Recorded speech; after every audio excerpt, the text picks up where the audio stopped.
Hello, everyone, and welcome to the Golden Astrologer Podcast. This is Deb McBride, and I am broadcasting from lovely Escazú, Costa Rica, where we are probably going to have a sunset shortly.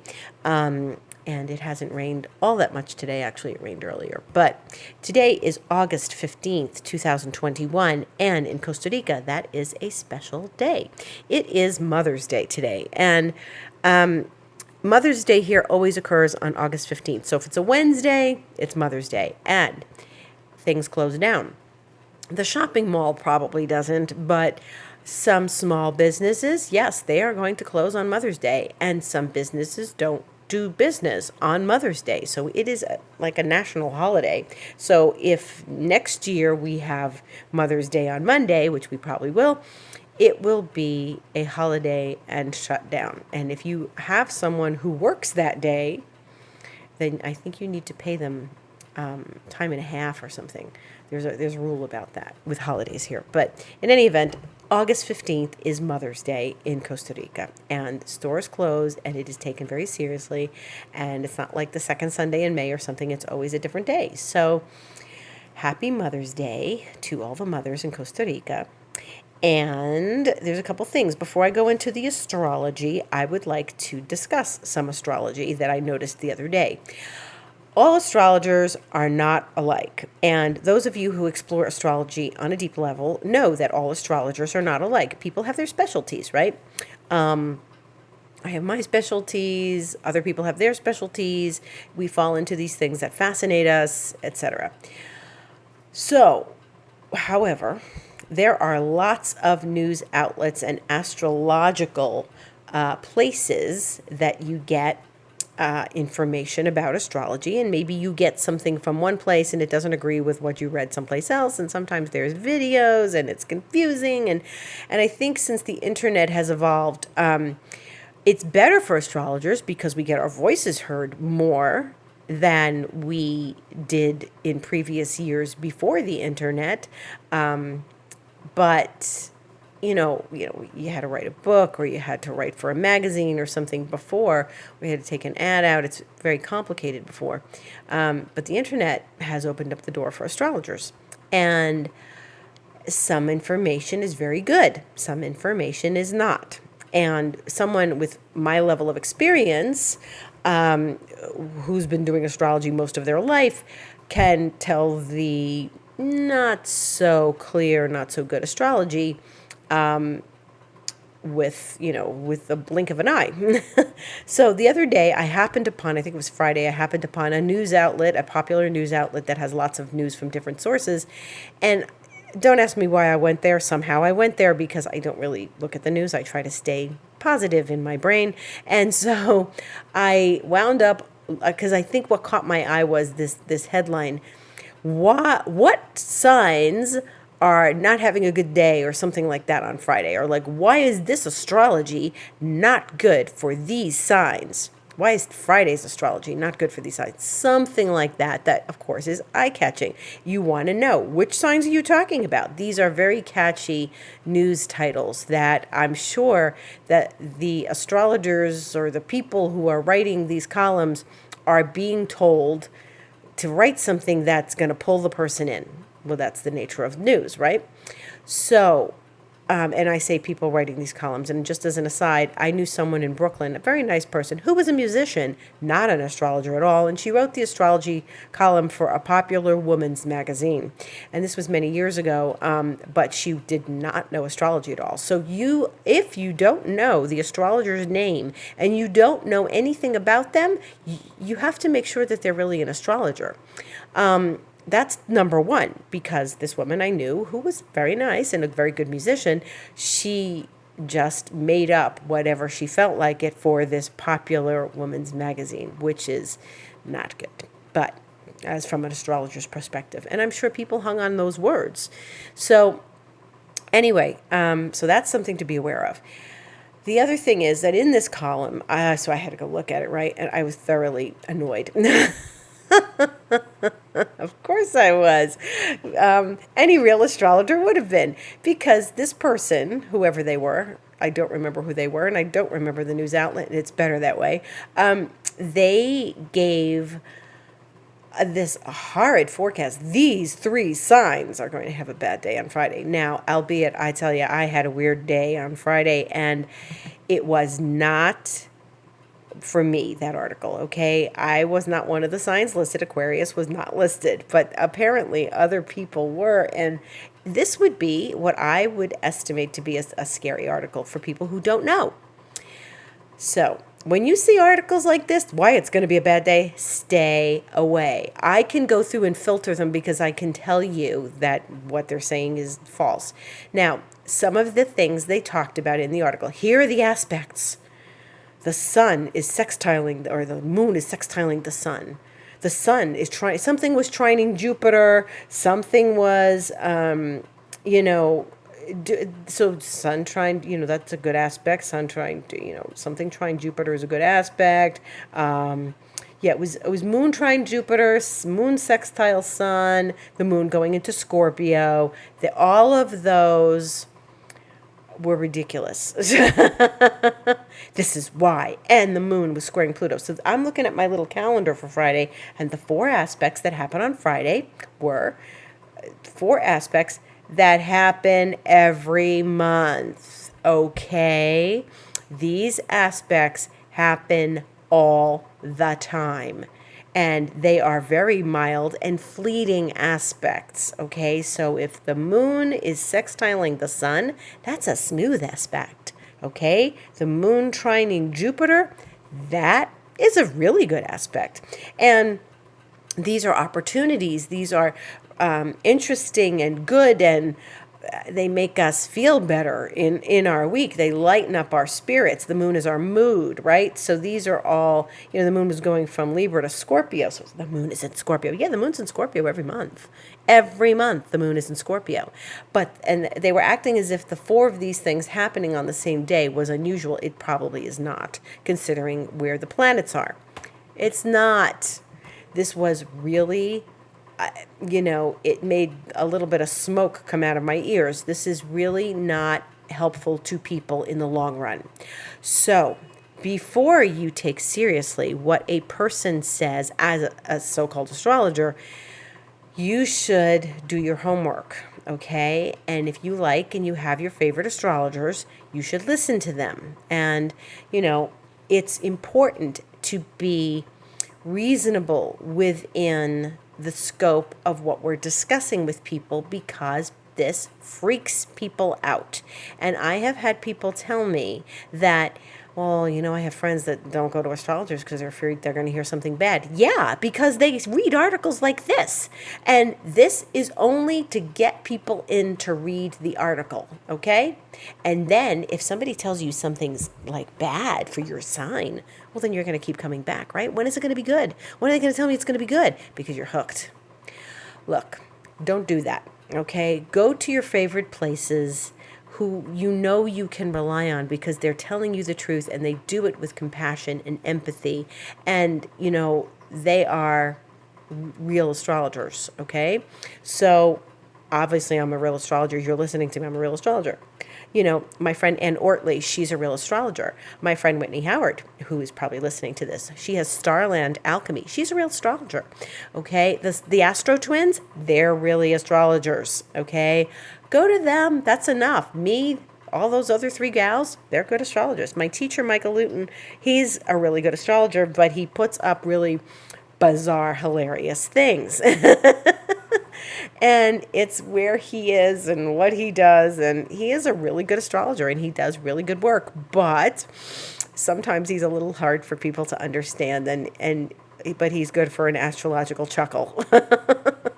So yes. And these are the people writing columns. There's lots of other good astrologers out there. They don't do Instagram and stuff, but this is something that is important for people. It's really significant to make sure that, and with any news also, what you're taking in is not eating away at you. Today they said it was going to be a bad day. Well, they didn't say it was going to be a bad day for me, and I had a weird day. It was just weird. Just the whole day was weird, right? So I just,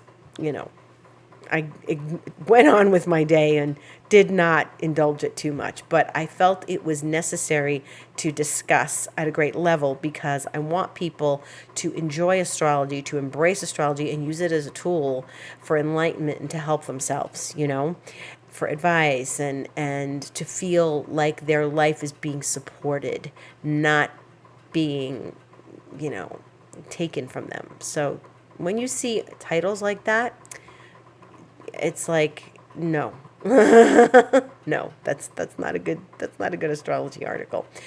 Anyway, I think the Saturn sisters are also real astrologers. They're on Instagram. I don't know where else they write, but they're on Instagram. They have very beautiful posts. Okay. Moving through this week. So, where are we? We are having Venus enter Libra today. Yay! It's going to be later. It's going to be the annual event where Venus enters one of her own signs. So, this is a really good aspect for people because she provides us with balance and serenity and peace and calmness and all things beautiful. So if you're in an aesthetic mood and you want to go buy yourself something pretty, yes, this is a good time to do that. Venus is going into Libra.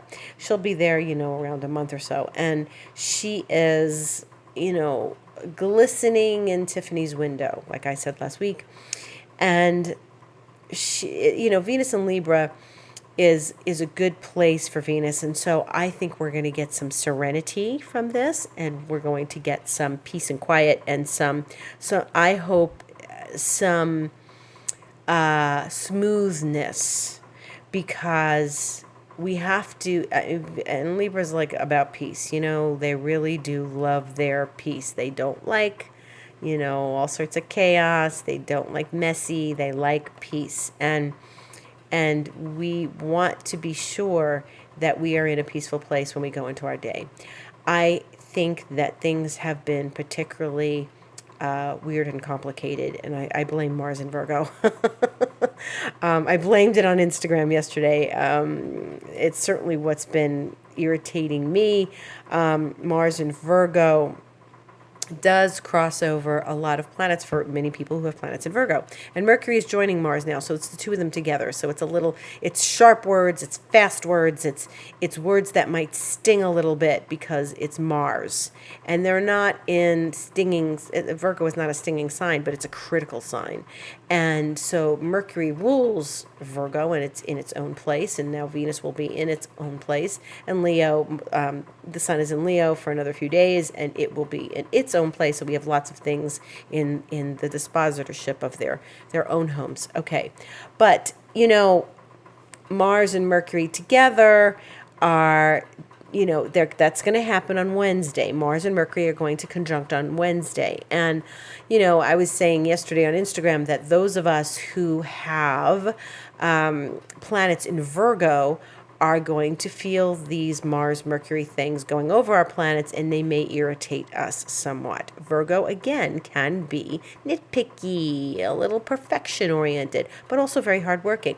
The best thing to do is keep your head down and work. Now, if you're a person born in the 60s, like yours truly, then you are aware, and your chart, that, there was Uranus and Pluto in Virgo for most of the 60s. And they will, and they shall be triggered by Mars over these next weeks. And Mars is in Virgo till the 15th of September. So this is something that one needs to be aware of, because anyone born with outer planets in Virgo, they are going to feel a little more agitated because Mars is triggering them. So if you are on Instagram and you haven't seen my post, you might want to go take a look at it. It's from yesterday.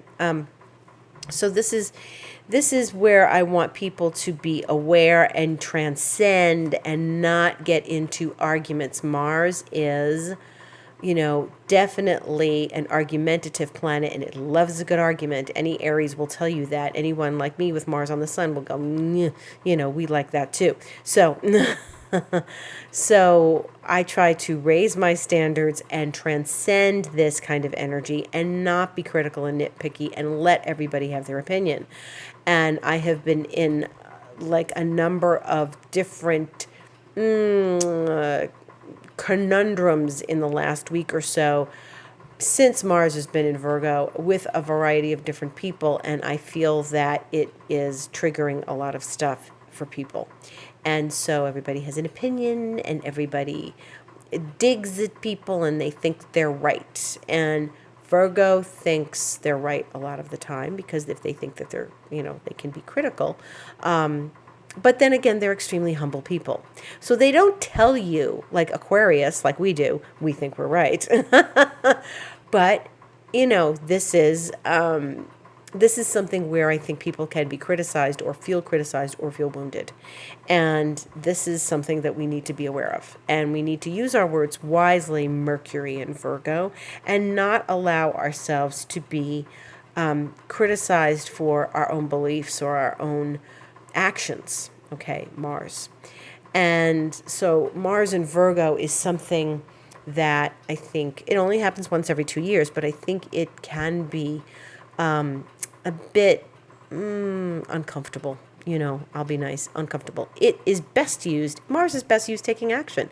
What's a good thing to do with Mars in Virgo? Start a new diet, start a new health protocol, get some new exercise going, move your body, get into the health realm, study some things about health that could enlighten you. And especially right now, I think it's important for everyone.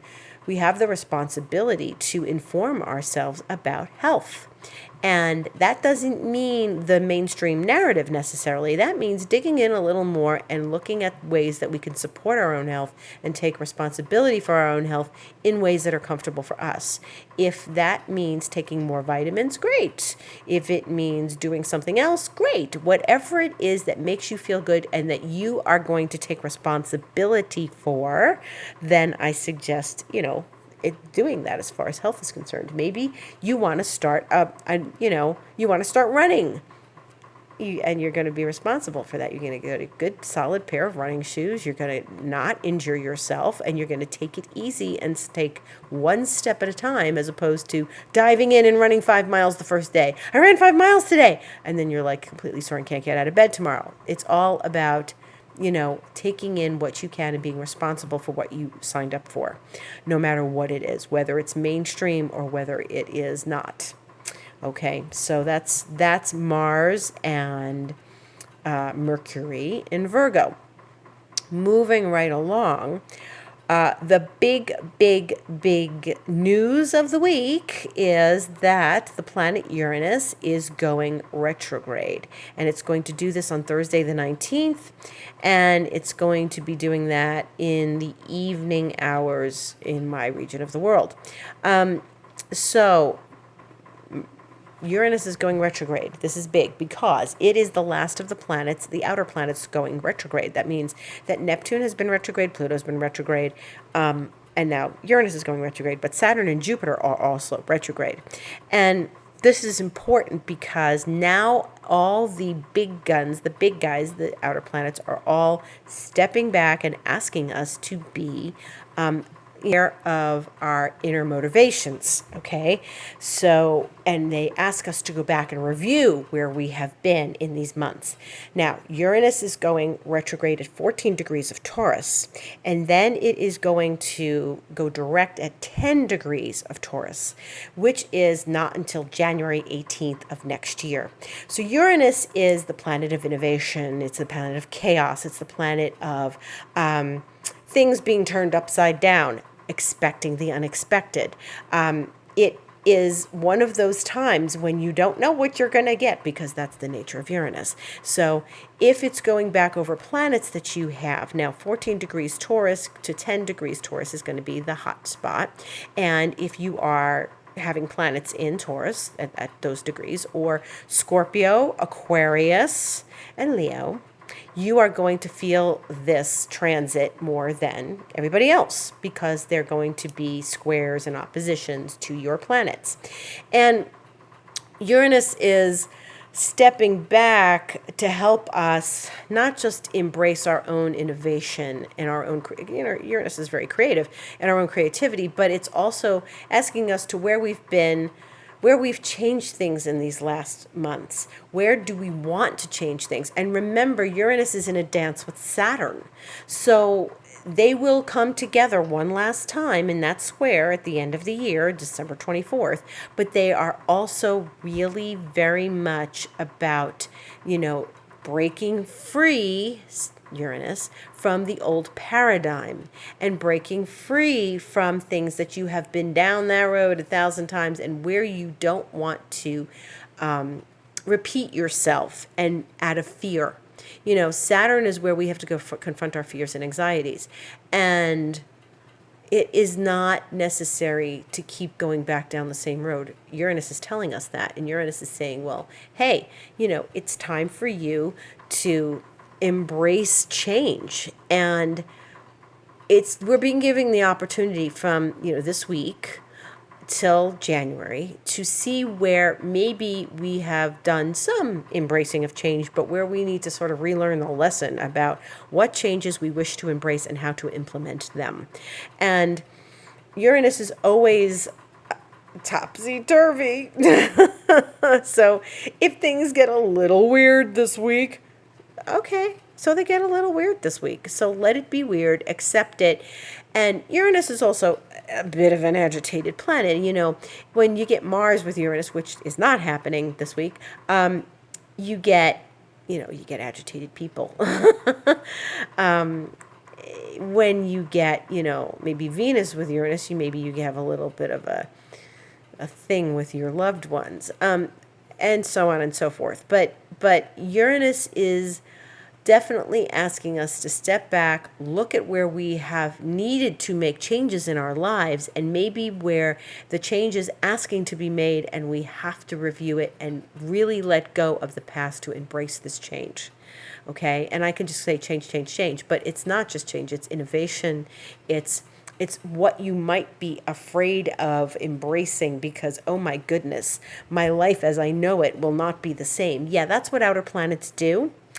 And as my teacher used to say, they don't care what you have planned. And Uranus really doesn't care what you have planned. It's going to throw the curveball and you're just going to have to run with it.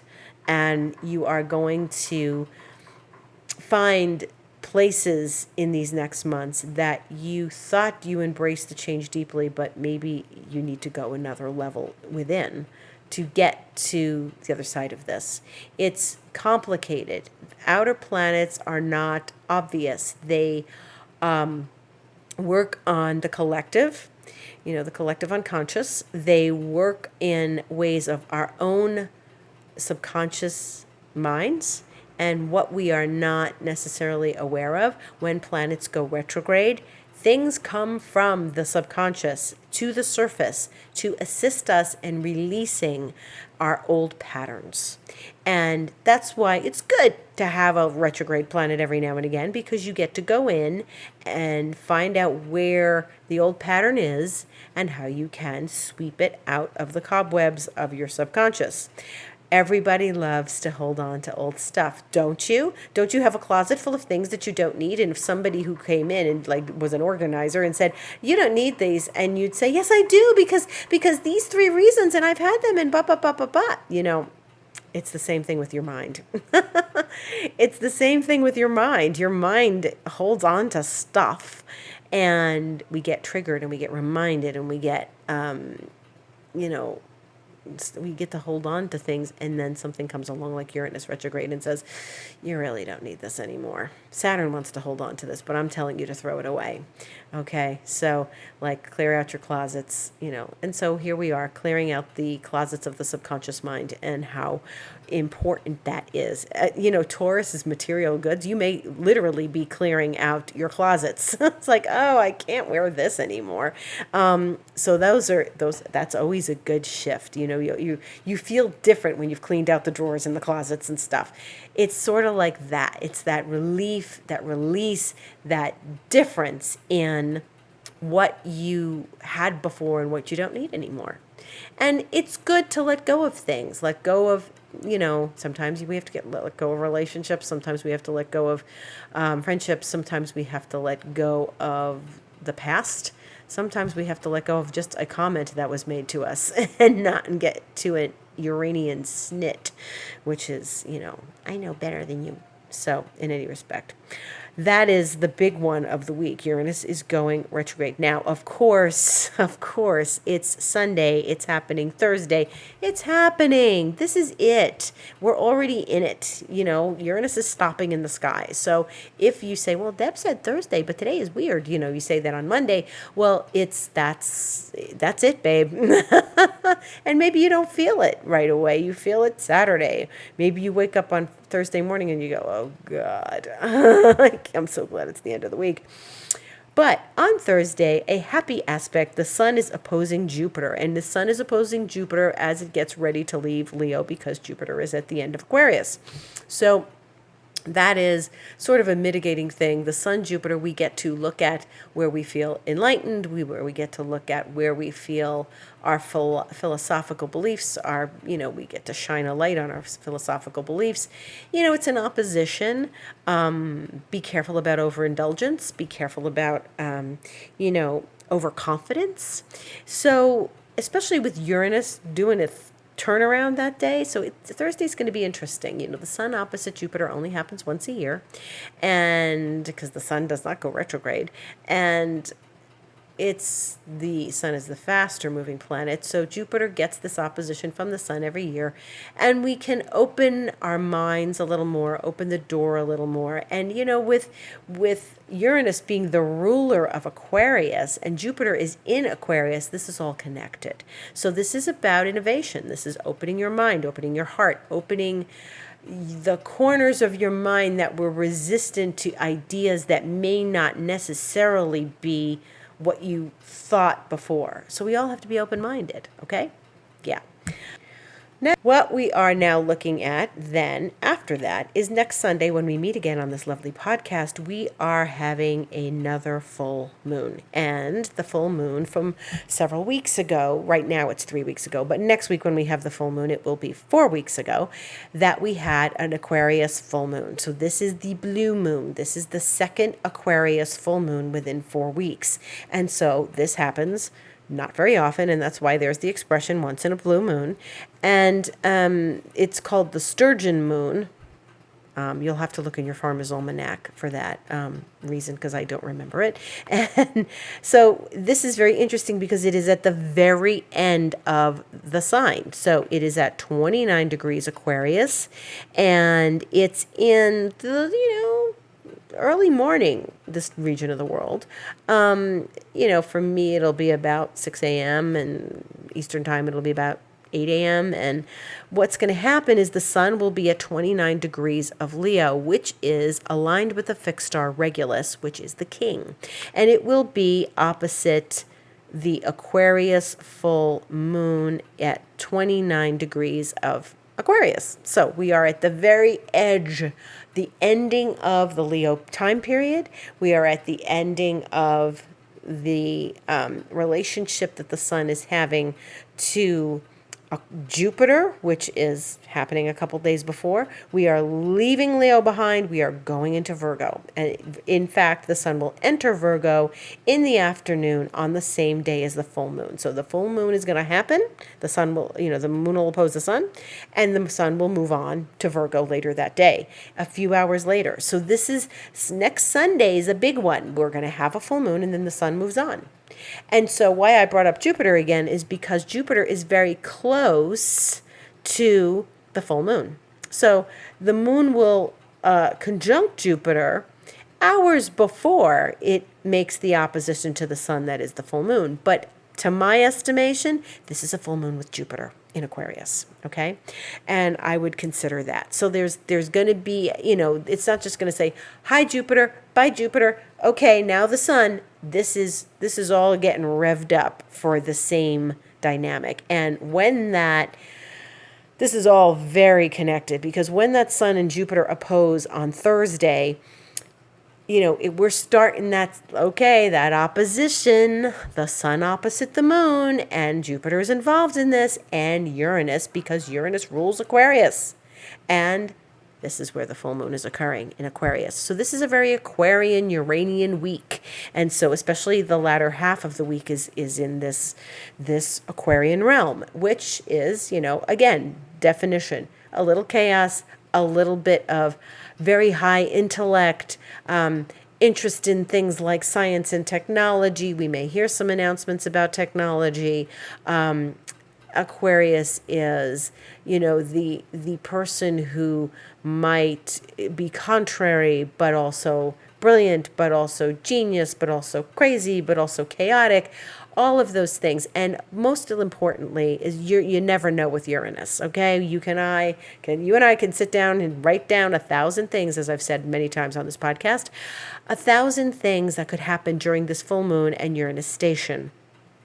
And we may never come up with the one thing that really does happen. So ride the wave, ride the full moon. It's not a new moon, it's a full moon. Ride the full moon, and we're going to be back again next Sunday to discuss all these juicy tidbits of information that happened to everybody during the Uranus station, the sun opposite Jupiter, and the moon opposite the sun after the moon greets Jupiter. So this is a very interesting bunch of aspects, and they are all related. So remember now, when we had the last full moon, the moon was ruled by Aquarius's ruler, Uranus. Now, when we have this full moon in Aquarius, its ruler is going to be retrograde. So there's a different dynamic happening with this full moon than there was at the last one. It's our job to figure out what that is. It's not going to be, oh, la-di-da, it's another full moon. Look at it up in the sky. It's pretty. Yeah, there's that, but there's a very strong Uranian dynamic going on here. So Uranus will still be very slow in the sky. It's not trotting along as it normally does because it will have just turned retrograde and it will be slow. So it will still be at 14 degrees of Taurus. And while that does not necessarily make a big deal aspect to this full moon, it is going to give us a vitamin shot this week of Aquarian energy. So be wild, be creative, be innovative, think big, think broad, think differently, turn things upside down, and look at things outside the box. That's the best way to handle these aspects. And just sit back and go for the ride, because what else can you do with Uranus? You just got to say, okay, this is weird. All right. But all right, I just and fancy running into you here, and wow, I didn't think I'd ever hear from you again. And people pop out of nowhere, and people show up, and things are unusual and different. Accept it, roll with it, go with it. Just enjoy it and see where that full moon takes you. And it should have something to do with the full moon from several weeks ago, which, they're sort of bookends. One at the very beginning of Aquarius, one at the very end of Aquarius. And like I said many times before, that full moon that we had a few weeks ago was at the Jupiter-Saturn conjunction. Another thing Aquarius rules is communities and groups. And I have to say, Saturn in Aquarius all this time is really it's making more divisions in groups and communities. People get divided. It's important to create groups and communities. Now I have groups and communities that I have created and that I'm part of, and some of them are really good, and some of them are under a lot of stress. And I find that the stressed ones are the ones really getting hit with that Saturn. And I just want Jupiter to hopefully smooth things over for everyone so that, the community is a happy, thriving one again. Saturn can really divide a community when it's in Aquarius. Even though it co-rules Aquarius, it was the ancient ruler of Aquarius, it could still, put a thorn in the side of the community. And that group dynamic, Aquarians and their group dynamic, we are the sign of groups and communities, and like I said before, it could be your book club, it could be your astrology group, whatever. It could be where you live. And sometimes there's just moments when Saturn passes through there it's just complicated. So kind of have patience, got to have patience. There's a lot of agitation and in the world right now. And we have to just try to be peaceful about it and allow ourselves to be, you know, just not dragged through the mud of, divisions that Saturn can cause in our communities. So there you go, Aquarius. Have an Aquarian week. Enjoy it. Do the great things Aquarians do. Read something interesting and deep and mind expanding and mind bending. And be innovative in your thoughts. Think outside the box. Enjoy the roller coaster ride. And I hope that you have a beautiful, beautiful week, and I thank you for listening. Always gratitude and much love to one and all for listening. And again, I've had some nice letters from people. If you want to drop me a line, info@thegoldenastrologer.com. I'm on Instagram at The Golden Astrologer and Twitter at DebAstrology. And certainly there is this podcast and my website, if you'd like a session, thegoldenastrologer.com, book online. And there's lots of things to choose from there. So, blessings, greetings, happiness, Uranian roller coaster rides. Have a beautiful week. Thank you for listening.